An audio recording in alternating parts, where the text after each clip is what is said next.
Hey everybody, how are you doing? I'm just messing with something real quick. Putting away a piece of this. All right. All right. Let's do that.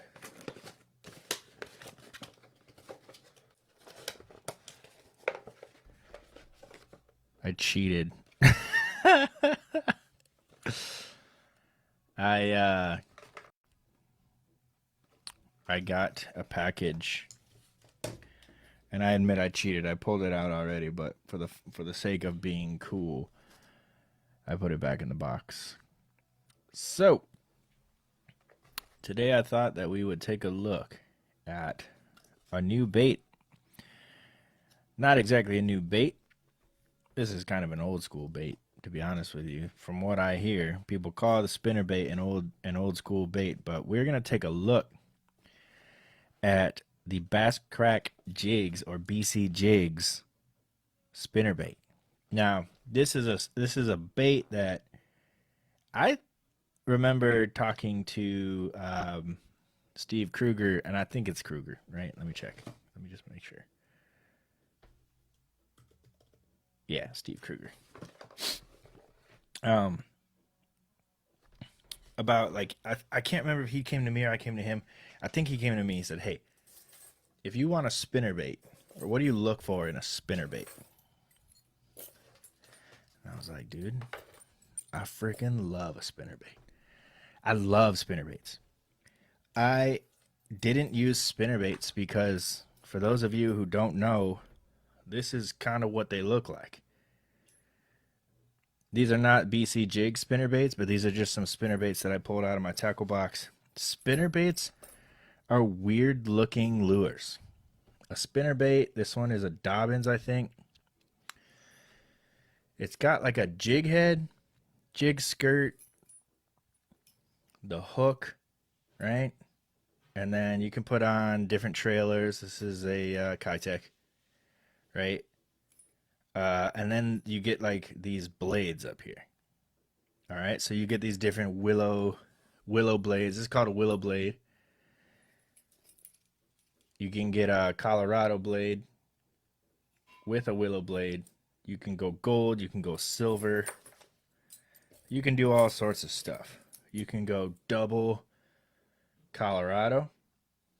Now, there's even something called like an Indiana blade. There's all sorts of there's just so much you can do with this bait, and I was super intimidated by this bait. First of all, it's pretty big. The hooks are massive, and like I was like, this sounds like a keychain. How am I supposed to fish this? So in my first couple of years, I really never used them. The thing that filled, or the lure for me that filled that position, was I don't have one, the chatterbait. So the chatterbait to me was something that I was using a ton. It was just a great lure. I could throw it out, reel it back, gave out a ton of vibration, looked like a bluegill. Man, I should really pull one out so you can see. Most of you will know what I'm talking about. Like most of the people fishing nowadays, I guess, or the people that I know who fish, they'll know everything I'm saying. But whoa, still got my Bluetooth connected. Let's mute my phone. Okay, so this is a Z-Man chatterbait. It's got a blade on it. You can put your trailer on it. And as this comes through the water, this blade is flickering and it's just hitting the top of the head. Right? And this is going through the water like, and just tons of vibration. You can bring it straight back to you. There's a bunch of different ways to fish it. And this is kind of where I lived for a really, really long time. Until I noticed that there are times when fishing a chatterbait that this exposed hook just catches everything but fish. If I threw it too far up on shore, it might catch onto a rock. I was kind of like letting it fall, and I'd pop it and it would catch into a rock or a log or something I didn't see under the water. Sometimes if I was trying to fish it around a dock, it would catch a rope on the dock and this hook would sink in the rope, and it's almost impossible to come out unless you get up there and cut it out. And it might have been that I was just using this in the wrong area. So what I started to do was I started to expand into other baits that looked like they would do something similar. When I first started using a spinnerbait, I remember it was like a 1/4 ounce spinnerbait. Looked kind of like this. This is much heavier. But I was trying to just like burn it on top of the water. And actually, I didn't even realize that back then.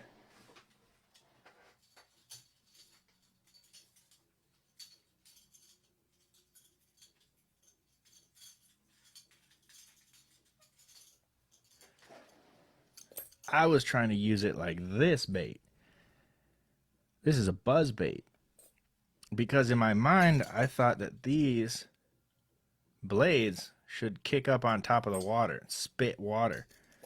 That, you know, like this one. This one goes on the top of the water. You can put something on the back and it just makes that type of sound on top of the water. And this thing gets eaten. But I didn't know that thing existed. Anyway, so then I started messing around with a spinnerbait. And I was up in northern Michigan. I don't think I'll tell you where I was, but I stopped by. I've probably said this before. I stopped by like a trade show. It was like a crafting show, and I found this lure. I found this one and this one. I literally bought this one for its name. This one the guy was calling Mr. Sparkles. So I picked these two up. I started to try to fish them around up there. And the more I learned about spinnerbaits, the more I thought, wow, these can really be used to great effect. Up shallow, around cover, in grass, laydowns, coming past docks. I learned how to skip these under pontoon boats. And they filled the same category that I was trying to do with the chatterbait. Now, some guys can use chatterbaits really like up shallow and around wood and stuff. But for me, when I'm using a chatterbait, where did that thing go? See, it's a elusive little... Oh, there it is. For me, when I was bringing a chatterbait across a log, this chatterbait always rolls on me when I hit a log or something. And it rolls and the thing digs into the log, stuck. You got to go up shallow to get it. You ruin the whole area. What I learned is, with the spinnerbait, you can burn them up high in the water column. All right, here's the Mega Bass version. Little bluegill pattern. Right, you can reel this back as fast as you can, and these will kick on top of the water, and you'll get a little bit of spit. I was talking to Chris O'Connor. And he said, son, you're doing it wrong. Now, not wrong, but he's like, that's not exactly how you want to always do it. He told me, let it lie, let it fall, cast it out, let it fall, pop it, and then just start reeling it back nice and slow. And the idea is that this bottom here is kind of like hitting the bottom, touching the tops of grass. And what I never realized is that by design, they're very weedless. This arm, so your line goes here, and this arm is kind of blocking things from hitting the hook, right? And so I was able to start throwing this in the same places I was trying to throw a chatterbait to no avail. Up shallow, dirt shallow, on the bank and pulling it off.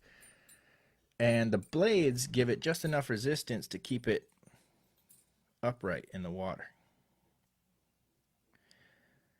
And this top blade spins like that, gives off some vibration, but really, you can even see it now. It catches the light and throws light. And this bottom blade spins around this shaft, much like that. See that? I can't get it. There you go. And when these two blades are going together, they look like a little pod of baitfish. A bunch of little minnows together. And when the bass comes in and tries to eat, he comes up, skadoosh. He misses all these blades because these just fall out of the way. And he gets the hook. Boom. And I was hooking fish on a spinnerbait just deep. Either deep in the side of the mouth, or most times, for me, they come out pinned top dead center. And these things are just hooked up like in the top of its mouth. The blades are outside. I don't know how it works. It's magic to me, but I have since been using this spinnerbait. Not this one. Well, yeah, this one, but spinnerbaits a lot. And this specific one right here, is a Daiwa Steez spinnerbait from Japan. And it's got a gold blade on top, silver blade on the bottom. Gold blade is a willow, bottom is a silver Colorado. I liked this combination because you get the flash and tight vibration of the top one, and the Colorado blade is really made to thump. It disperses a lot more water than a willow blade, and so you kind of get the best of both worlds. This for me is like the 4x4, and I was throwing this a lot last season and had a couple wins off of the spinnerbait specifically, and won it shallow, like 2-3 feet up on docks, anywhere I could find stumps and wood, bringing it through grass. I mean, the spinnerbait became a real player for me. And so yeah, going back to Steve was like, what do you look for in a spinnerbait? And if he'd asked me 2 years ago, I'd have said, I don't throw a spinnerbait. I don't understand them. But last year I really started playing with them and really, really enjoyed using them, and they won me a little bit of money. All that money's gone now. But I started to give them some feedback, and a lot of other guys have too. And the cool thing about this, Steve is a Michigan angler, and he's making baits in Michigan. And I appreciate that. And he's talking to other Michigan anglers. And the reason I think that's important is because I mainly fish in Michigan. And the collective is always going to be better than the individual. I truly believe that. That's why it's so much fun to fish team events. Even 2-person boat events is really cool because the collective is smarter than the individual. And so I was telling him about some colors I always wish I had. Like this one, for example, which he's calling Llama Shadow. It's a matte black, straight black skirt. I actually threw on, I wanted a Willow Colorado combo, but I actually threw on 2 Colorados. Just in my mind, I'm going to be using this in super dirty water, so I want a lot of thump and that black. I'm getting ahead of myself.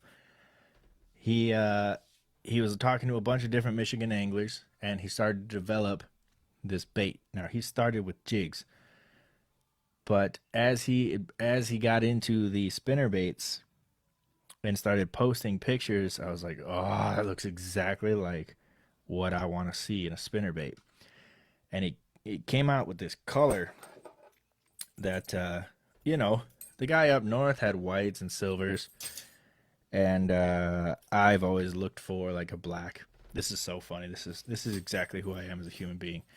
I'm a black or white, all or nothing type of person. So my baits are either white or black. Period. So when he posted a picture of the bluegill patterns, here's some bluegill patterns. These are not Basscracks. This one is the Daiwa, and this one is a Mega Bass. And he started posting pictures of his version of a bluegill that actually he started to, that I think he made in, was it Tracer? Somebody gave him some feedback about the paint job on his bluegill stuff, and I was like, that thing is gorgeous. So I don't know what I'm doing. Where am I? I ordered a bunch. I ordered like 4 or 6 like that. And keep in mind, again, I like to say I'm like an independent angler. I'm not sponsored by anybody. And I pay for the baits just like pretty much everybody else. So let's take a look at one of the baits he sent me.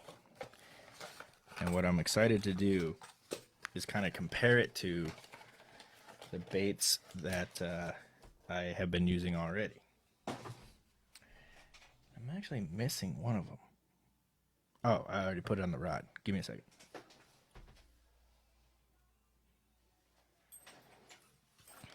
So this is the Basscrack Jigs Spinnerbait. That's been developed by several different people, including Steve himself. It's actually pretty cool. He was showing me how he tests these baits and things, and the colors and the process. And I wish I knew a little bit more, but I do know that this is a lead-free head. I'm pretty sure. Let me check, because I want to get myself straight. I probably should have done some research, but I'm pretty sure this is a lead-free head.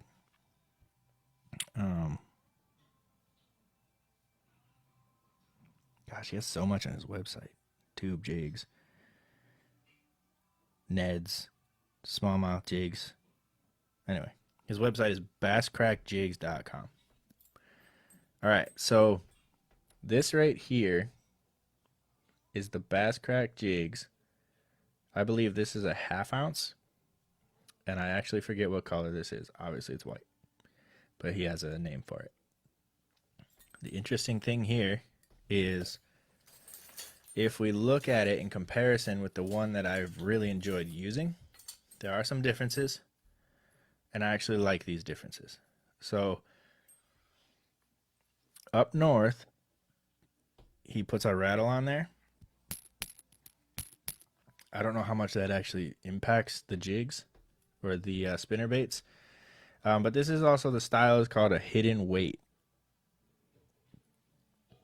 So the one that I found at a trade show was you could have maybe a smaller head because the weight of the actual spinnerbait is hidden by the skirt. But it's, I don't know if you've ever tried to put a plastic on this hidden weights one. It's kind of difficult. One, because it's kind of shaped like a carrot, and you put your plastic on there, and then it, like, you're pulling it through the water, and just by the shape of it is going to want to pull off. So a lot of times on this one, my trailers and stuff are pulling off of this and sliding up down the hook, and then they get all messed up. So I actually fish these without a trailer, and have some decent success with it. But on the Basscrack jigs, one, the skirt material is different. It's also a different cut. You can see there's 2 tones here. So if I flip it there, it's almost like a reverse spider skirt. Nice and short here. That's actually really nice. I like that because it has some flare. When you stick on your trailer there, it's got that flare, but then it's also got the long skirt. I like that. That's cool. And the other thing, again, like I said, the way he's building these heads with composite material, I don't think it's lead, because his other jigs aren't lead, I'm pretty sure. There is no hidden weight, and there's a wire keeper here. And I like that wire keeper because a lot of times I'll use Z-Man stuff, and the Z-Man stuff on this type of keeper, they're not coming off. They're just not. And if you're using something softer like a Kitech or a Strike King, it'll stay on that keeper pretty well. It's not going to have resistance trying to push it off the jig or off the hook, off the spinnerbait, and it's going to stay. The other thing I'm sure you can notice right away is the hook.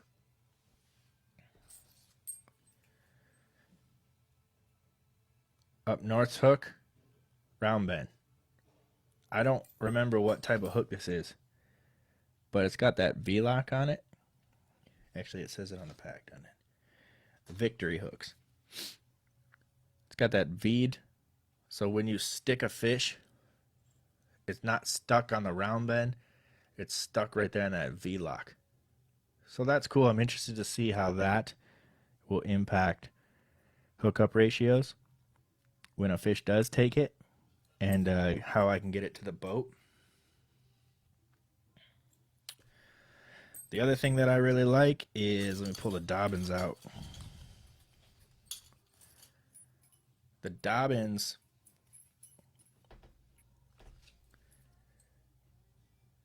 it's going to be hard to see, but right here, between the two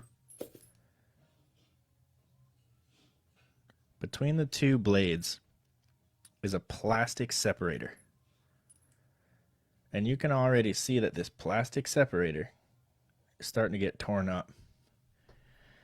And once this plastic separator goes, the only way to fix it is to bend this thing open, slip on something that's not going to keep it, that's going to fix that. But it's just a hassle. You're paying money for a bait, shouldn't do that, in my opinion. Part of that's just the wear and tear of it, but also if you get piked by anything and that thing gets cut up, your blades are ruined. I mean, these need to be spaced out so they can spin properly. So I just think that's, I don't know why they do it, probably keep costs down. But for me, that's been a problem, and that's actually why I moved away from the Dobbins spinnerbaits. The up north one fixed that problem by using beads to separate the blades. Also add some flash, I guess, maybe some noise, but really what it is those beads, unless something catastrophic happens, are not going to break, and then your blades on your spinnerbait are always going to be the same amount of length away from each other, same distance, and you're not going to have to worry about it getting beat up. Same thing on the Basscrack jigs. Basscrack jigs using the beads to separate the blades. And not only that, I thought this was pretty cheeky too. There's a bead under the second blade. So this blade can't come down and get past that R bend either. So that's cool. That means these blades, you can pretty much trust that they're going to do what they have to do, and you're not really going to have to mess with them at all. So I really, really like that. I did notice that the arm on the Basscrack is a bit longer, a bit bigger than the up north version, and compared to the Steez and the Mega Bass. So I don't know if that's just because I got a larger size head, larger size spinnerbait, but you really just got to fish to see if that's going to really impact it. I do have other spinnerbaits where the arm was the same length, but I've noticed that for myself as a fisherman, I've been going to these more compact spinnerbaits. So I thought that was interesting. Let's see what else. I got the skirt, got the head, got the keeper, got the hook. I mean, there's just so many things in this spinnerbait. You can tell a lot went into it in the development, which is so cool. The blade combinations are great. The other thing to notice, the up north blade is just a very shiny flat blade. Basscrack has put in a blade that's got some texture to it. And I like that. I think that's going to throw more light in a much more erratic pattern. And that might attract fish from a longer distance. And then, right towards the end of my order, I saw him post about this. This is a closed eye spinnerbait. Now, I actually have videos, and I might make another video soon, about how the R bend, see if I can put it over my eye, right on my forehead there. The R bend has a tendency of your line on it can sometimes slip up the top arm and pull this spinnerbait. I'll do it to the Dobbins because I don't use it anymore. It's got some line on there right now. Sometimes, and I don't know why or how, maybe it's the type of knot or something, but sometimes your line can slip up that arm. And if you're yanking on that and you've got a good sized fish there, you can see it doesn't take a lot to open up that arm. I'm sure we've all been there. If you use a spinnerbait, this happens sometimes. You can't afford that. And I can't afford that. When I'm looking for a fish and it's a good one, and a spinnerbait often gives me a good fish in a tournament, if my line slips up and that arm opens, and actually on the, where is it? On the stees, this wire is so thin that I was fishing in the state championship using the white stees. My line slipped up, it opened up that arm, and it snapped, and the fish got off. So when I saw the closed eye construction on the Basscrack jigs,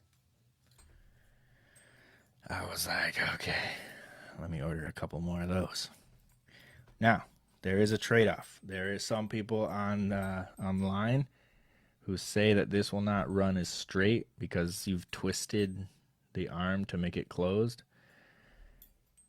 That might be at high speeds if you're really, really burning it quickly. But for me, I normally slow roll the spinnerbait. This color is that bluegill color that I was telling you about. This bluegill color is absolutely beautiful. They did a really good job. Steve, you did a really great job working with the people you work with. I don't know if you paint these yourself. I forgot to ask you. But this bluegill color is unbelievable. Skirt's a great color. It's got that orange in it. It's got a little bit of that like silvery, scaly, but also that green pumpkin, a little bit of blue in it, some flake. And the head, just gorgeous. It's got like a speckled orange on the belly. And then I went with the silver and gold combo. I actually didn't realize that most of my bluegills have gold here and a silver here, so we'll see if that matters. I don't think it will. Same everything. Same skirt, same hook, same V-lock. And that just goes to show, like right there is the Strike King. I mean, that thing's on there. The bait keeper done a really good job. That thing's on there. And that's one of the softer plastics. And the reason I really, it's got the beads there to separate everything. It's great.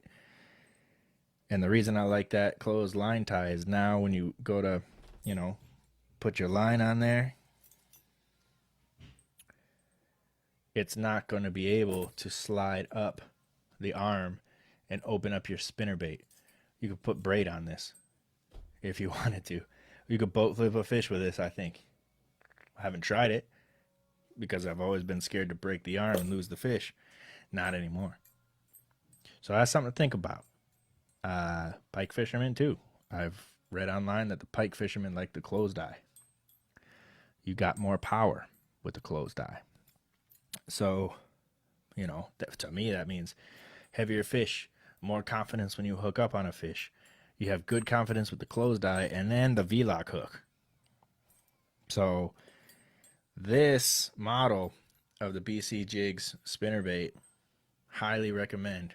Though I haven't used it yet in the season, I expect myself to be trying this, all throughout the season. Spinnerbaits produced for me a lot in the last season. Didn't always win. It's not always about winning, but it is about catching fish. And the spinnerbait catches fish, period. It's good in dirty water. It can be good in clear water. I really like throwing it all the time nowadays. And it has actually, in most cases, replaced the chatterbait for me. And I know a lot of guys use a chatterbait. So if a lot of guys are using a chatterbait and you're throwing a spinnerbait and it's in the same-ish area and throwing off the same amount of flash, maybe more flash, maybe not the same amount of vibration, but you're getting more flash, you know, the fish will see a lot of these if that's what the dudes are throwing. So you come in with something different, but still the same color, they might think that's more real, and they might go for it. So something to think about. I'm definitely excited to throw the BC Jigs spinnerbait this year. I'm going to put it in the rotation alongside the northern spinnerbait that I found. And I go up there now every year just to get a couple more of those spinnerbaits. So yeah, I got the white, and then I got myself the black, the llama shadow color. I'm probably gonna also get most of these in the closed eye. When I was ordering, he only had the R available, R bend, but I think they both have their place in the lineup, and they both have their uses. So go check them out. Basscrackjigs.com. And they have a bunch of other stuff online as well. So check that out. And yeah, pretty decent shipping. Paid for them. They came. You know, I think it's a pretty small operation right now, but it's cool to help other anglers, you know, and he's helping us. He's talking to all the Michigan anglers and trying to develop stuff that we're actually going to use. You know, he's trying to help us catch fish. So the best we can do is just help him back, order it, and give it a shot. You might find out that he's helping with the community, and the community's developing our own stuff for Michigan fishing. And you might find that, you know, we might find that this thing is just next level in Michigan. Color developed with anglers, bait developed with anglers from Michigan. I think that's really cool. All right. And that's that. That's all I got to say. Back to figuring out what to put on this. Braid, fluoro, 30-pound mono, who knows? I don't know what to do with this reel, but it's my favorite one. Bazillion HD, silver handle. All right, yeah, I've talked long enough. 30 minutes. See ya.